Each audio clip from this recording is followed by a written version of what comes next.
अशोक जैन सागर से पूछते हैं, नमस्ते महाराज जी, आत्मा की आवाज और जिनवानी में की बात को दोनों में हमें सबसे पहले किसको महत्व देना चाहिए? आत्मा की आवाज दो प्रकार की होती है, एक तो संस्कारित होती है और एक ओरिजिनल होती है। जैसे बच्चा होता है ना, तो बच्चे को यदि हम पढ़ा लिखा देते हैं तो उसी भाषा में बोलेगा, और नेचुरल बोलेगा तो वो अलग बोलेगा।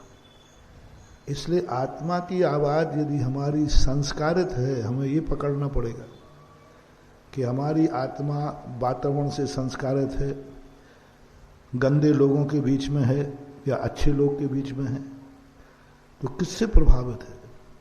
यदि आत्मा किसी से प्रभावित है तो वह आत्मा की आवाज नहीं मानी जाएगी। जब कोई अपराध करता है तो उसका मेडिकल टेस्ट होता है, कहीं ये शराब के नशे में तो नहीं था।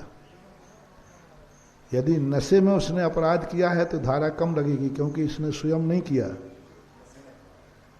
किसी के द्वारा यदि प्रेरित किया है तो उसने कह दिया, साहब मैं क्या करता, मैं ये कार्य नहीं करता तो ये मुझे मार डालते, तो मैंने बचाने के लिए किया है, तो ये थोपा हुआ संस्कार है। आज वर्तमान में तुम्हारी आत्मा की जो आवाजें हैं ये किसी ना किसी से प्रेरित है, संस्कारित हैं।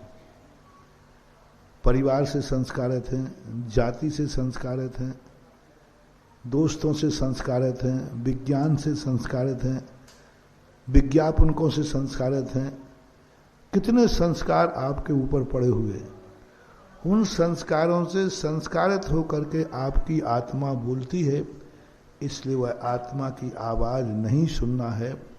आत्मा की आवाज यदि जिनवाणी से, गुरुवाणी से मैच करती है, वही सुनने लायक है।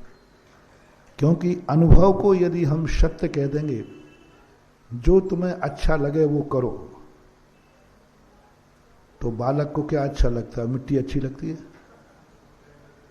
यदि मैं कह दूं जो तुम्हारी आत्मा को अच्छा लगे वो करो, तो बालक को मिट्टी अच्छी लगती है कि नहीं? तो वो क्या करेगा? महाराज ने कह दिया जो अच्छा लगे सो करो, वो करे। शराबी को क्या अच्छा लगता है? वो कहता है मुझे शराब अच्छी लगती है। स्मैक्सी को स्मैक अच्छा लगता है, जुआड़ी को जुआ अच्छा लगता है, पापी को पाप अच्छे लगते हैं। तो यदि स्वयं की इच्छा के ऊपर तुम्हें छोड़ दिया जाए तो तुम अपने जीवन का विनाश कर लोगे, वो बालक अपनी जिंदगी खत्म कर देगा।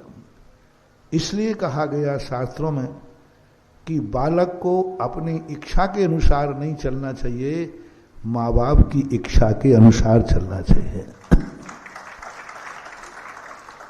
कुदरत ने तुम्हें माँ बाप इसलिए दिए हैं कि तुम अपनी अवस्था, बालक अवस्था में अपनी इच्छा के अनुसार नहीं, माँ की इच्छा के अनुसार चलिए। बड़े होने के बाद तुम गुरु की इच्छा के अनुसार चलिए।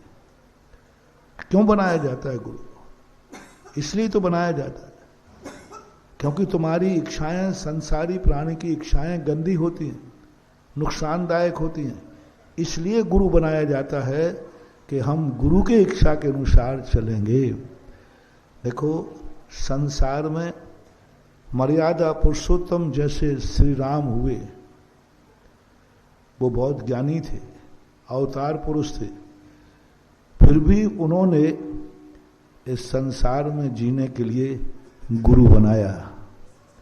उनको गुरु की क्या जरूरत थी? क्या जरूरत थी उनको गुरु की? वो स्वयं अवतार पुरुष थे, गुरु की जरूरत ही नहीं थी। लेकिन रामचंद्र जी ने कहा वहां नहीं, ये संसार इतना खतरनाक है कि व्यक्ति एक काजल की कोठरी है, इस संसार में काजल की कोठरी में कैसो हूँ सयानो जाए, पर लीक लागे पर कुछ गड़बड़ हो सकता है। इसलिए उन्होंने गुरु बनाया और ये बात कही कि हे गुरु महाराज, जहाँ कहीं मैं चूक जाऊं वहाँ मुझे गुरु शिक्षा देगा। जब रामचंद्र जी जैसी महाशक्तियाँ गुरु के अनुसार चलती हैं गुरु के अनुसार अपना जीवन व्यतीत करते हैं तो तुम लोग किस खेत की मूली हो? तुम अपनी इच्छा के अनुसार चलोगे।